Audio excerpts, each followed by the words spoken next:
Hello guys, welcome back to our YouTube channel. In this particular video, we will solve this problem. Write a Python program to check the greatest among three number.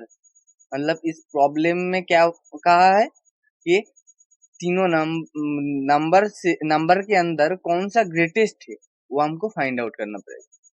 तो उसके लिए हम user से 3 input लेंगे, ठीक है। तो इन तो मैं वेरिएबल डिफाइन कर रहा हूँ जिसका नाम दे रहा हूँ मैं फर्स्ट नंबर 1 के लिए n1 के अंदर यूजर जो इनपुट देगा उसको टाइप कास्टिंग करके मैं इसके अंदर असाइन कर दूंगा। तो इंटर द फर्स्ट नंबर,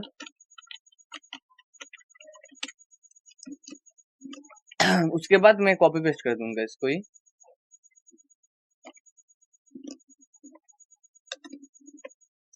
उसके बाद यहाँ पर इस वेरिएबल का नाम तो सेम नहीं रहना चाहिए, उसके लिए इन2 इन3, ठीक है।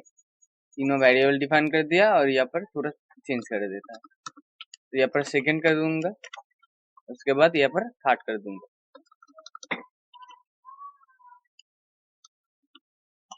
तो देखो इन1 जो वेरिएबल है इसके अंदर नंबर 1 आएगा जो इनपुट देगा यूजर, उसके बाद नंबर 2 आएगा इसके अंदर, इन2 के अंदर, इन3 के अंदर नंबर 3 आएगा। तो तीनों इनपुट ले लिए हम। उसके बाद हमारा काम क्या है, उसके बाद हमको चेक करना पड़ेगा कौन सा ग्रेटेस्ट है तीनों के अंदर, ठीक है। यही तो हमारा काम है ना, और कुछ काम है। हमारा यही काम है कि इन तीनों के अंदर कौन सा ग्रेटेस्ट टर्म है वो हमको फाइंड आउट करना पड़ेगा। उसके लिए मैं तुम लोगों को दोनों मेथड बताऊंगा। तो देखो फर्स्ट मेथड जो है मेथड 1 वो है लिस्ट की मदद से। लिस्ट की मदद से ये हम कर सकते हैं। तो देखो क्योंकि लिस्ट के अंदर एक फंक्शन होता है जिसके मदद से हम आसानी से कौन सा टर्म ग्रेटेस्ट है, कौन सा नंबर ग्रेटेस्ट है ये हम निकाल सकते हैं। उसके लिए मैं एक लिस्ट तो आप जानते ही है, एक डेटा टाइप होता है पाइथन के अंदर। तो लिस्ट एक इनबिल्ट डेटा टाइप होता है, उसके लिए उसका सिंटैक्स है लिस्ट का नाम देना पड़ता है। उसके बाद स्क्वायर ब्रैकेट के अंदर जो एलिमेंट होता है, लिस्ट का जो एलिमेंट होता है वो देना पड़ेगा। तो इसके अंदर कौन कौन एलिमेंट होगा, लिस्ट के अंदर n1 n2 n3 तीनों एलिमेंट होगा। मतलब यूजर जो नंबर 1 इनपुट करेगा, नंबर 2 इनपुट करेगा, नंबर 3 इनपुट करेगा, वो ही हम लिस्ट के अंदर डाल देंगे। तो n1 n2 एंड n3 समझ में आया अभी तक। उसके बाद हम क्या करेंगे, लिस्ट के अंदर एक प्रीडिफाइंड फंक्शन होता है जो मैक्स कह के होता है। मैक्स फंक्शन क्या करता है, लिस्ट के अंदर जो मैक्सिमम टर्म है वो उसको रिटर्न कर देता है। ओके, तो देखो मैक्स फंक्शन को रन करने के लिए मैं इसका जो रिजल्ट है उसको एक वेरिएबल के अंदर रखूंगा। उसके लिए मैक्स टर्म करके एक वेरिएबल डिफाइन करूंगा, मैक्स टर्म। उसके अंदर मैक्स करके जो फंक्शन है उसको कॉल कर दूंगा। तो देखो मैक्स फंक्शन जो होता है ना, वो उसके अंदर एक आर्गुमेंट देना पड़ता है, उसके अंदर एक आर्गुमेंट देना पड़ता है जो कि एक लिस्ट होना चाहिए। तो ये तो हमारा लिस्ट है, इसको हम इसके अंदर आर्गुमेंट पास कर देंगे, ठीक है। तो मैक्स list1 आर्गुमेंट पास कर दिया। उसके बाद क्या करेगा, मैक्स फंक्शन क्या रिटर्न करेगा, ये list1 जो है ना इसके अंदर जो टर्म्स है n1 n2 n3 इसके अंदर कौन सा ग्रेटेस्ट है वो रिटर्न कर देगा। तो रिटर्न होके कहाँ पर आ जाएगा, इसके अंदर असाइन हो जाएगा मैक्स टर्म के अंदर। तो मैक्स टर्म अब जो लिस्ट का जो मैक्सिमम टर्म है उसको असाइन कर लिया। उसके बाद हम प्रिंट कर देंगे कि द मैक्सिमम टर्म, मैक्सिमम नहीं ग्रेटेस्ट टर्म, ग्रेटेस्ट नंबर कह देते, ग्रेटेस्ट नंबर इज कौन सा greatest number is max term. Okay, तो ऐसे हो गया। तो चलो रन करके देखते हैं ये कोड सही है क्या नहीं। तो देखो अगर रन करे तो पहले हमारे हमसे तीनों नंबर मांगेगा। ओके, तो मैं यहाँ पर दे देता हूँ 2, 3 और 6। तो देखो द ग्रेटेस्ट नंबर इज 6। 2, 3 और 6 के अंदर कौन सा ग्रेटेस्ट है? 6 ग्रेटेस्ट है ना, तो इसके लिए 6 रिटर्न कर दिया। तो सही से काम कर रहा है हमारा कोड। तो उसके बाद मेथड 2 देखेंगे। इसके बाद कौन सा मेथड देखेंगे? मेथड 2 क्या किसके मदद से हम देखेंगे? कंडीशनल स्टेटमेंट की मदद से। कंडीशनल स्टेटमेंट की मदद से भी तो कर सकते हैं ना, conditional statement. Okay, conditional statement की मदद से हम करेंगे। तो कंडीशनल स्टेटमेंट मतलब इफ एल्स की मदद, ठीक है। तो इफ एल्स के अंदर हम क्या करेंगे, इसको मैं कमेंट आउट कर देता हूँ पहले, इसको थोड़ा पीछे कर देता हूँ, इसको थोड़ा ऊपर ले आता हूँ। सॉरी। तो देखो यहाँ पर हम करेंगे। तो देखो पहले क्या करना पड़ेगा, हमको चेकिंग करना पड़ेगा कि if n1 is greater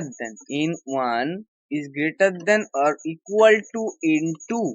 okay, if n1 मतलब नंबर 1 ग्रेटर देन और इक्वल n2 हुआ, ठीक है, and n1 is greater than equal to n3, ठीक है। देन क्या करना है, प्रिंट कर दो। यहाँ पर एफ स्ट्रिंग यूज करूंगा मैं। प्रिंट क्या करेगा, n1 is greatest, n1 is greatest। Okay, तो समझो यहाँ पर n1 greater than equal to n2 मतलब क्या है, अगर n1 n2 से ज्यादा और इक्वल हुआ, एंड ऑपरेटर में पहले वीडियो में बता चुका हूँ, एंड एक लॉजिकल ऑपरेटर है, तो देख लेना। तो n1 और n2 अगर ग्रेटर देन और इक्वल हुआ, मतलब n1 अगर n2 से ग्रेटर देन और इक्वल हुआ, एंड ये जो कंडीशन है ये सेटिस्फाई करना पड़ेगा, उसके साथ साथ ये कंडीशन भी सेटिस्फाई करना पड़ेगा, मतलब ये भी ट्रू में एवेल्यूएट होना चाहिए, ये भी ट्रू में एवेल्यूएट होना चाहिए। तो इसमें क्या कह रहा है, n1 इज ग्रेटर देन और इक्वल टू n3, मतलब देखो अगर n1 n3 से ज्यादा और इक्वल हुआ तो क्या रिटर्न कर देगा, print n1 is greatest. Okay, तो मतलब क्या है, n1 n2 से भी ज्यादा, n3 से भी ज्यादा, तो क्या हुआ, मतलब n1 ज्यादा हुआ, उसके लिए ग्रेटेस्ट, ये तो पता चला। पर इक्वल क्यों दे रहे हैं, इक्वल दे रहे हैं क्योंकि अगर तीनों नंबर सेम हुआ तो क्या होगा, देखो अगर 12 12 12 किसी ने एंटर कर दिया, इसमें भी 12 एंटर कर दिया, इसमें भी 12 एंटर कर दिया, इसमें भी 12 एंटर कर दिया, तो मैक्सिमम टर्म कौन है, 12 ही तो मैक्सिमम टर्म है ना इसमें, इन तीनों से मैक्सिमम टर्म है 12।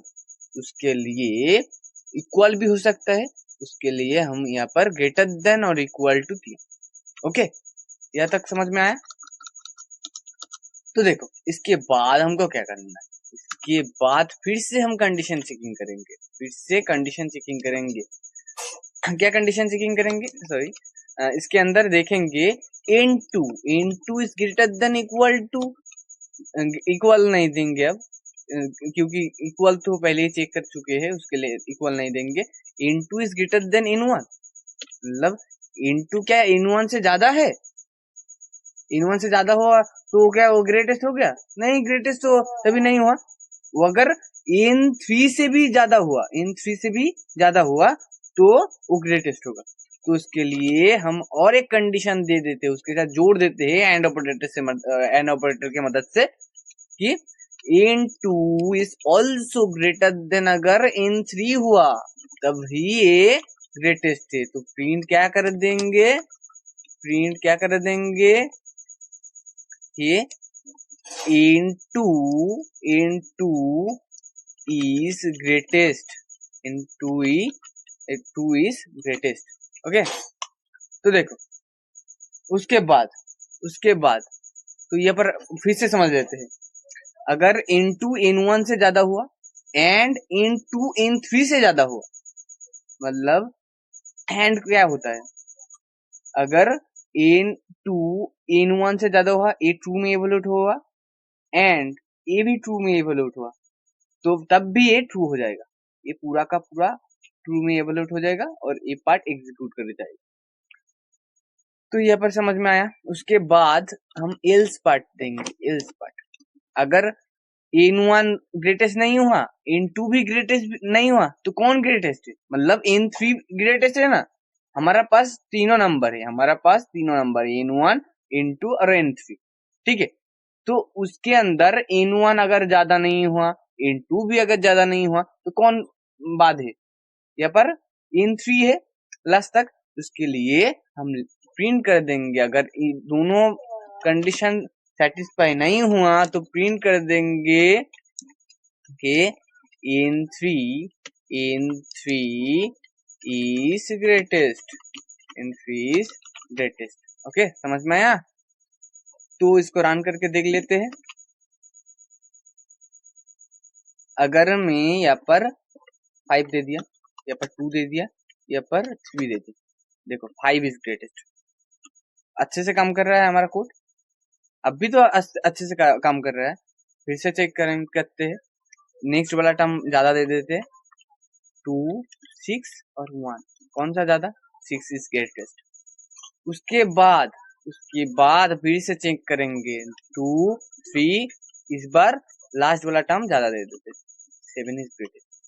फिर से एक बार चेक करते हैं, क्योंकि चेक करने से पता चलेगा हमारा कोड सही से रन कर रहा है कि नहीं। ठीक है, 7 7 7, देखो 7 इज ग्रेटेस्ट। हम तीनों नंबर सेम दे दिया, फिर भी हमारा रिजल्ट अच्छे से आ गया, 7 इज ग्रेटेस्ट। तो इससे ये प्रॉब्लम सॉल्व हो गया। मुझे लगता है आप लोगों को समझ में आ गया। Thanks for watching our video. Please subscribe our channel and press the bell icon. Okay, thank you.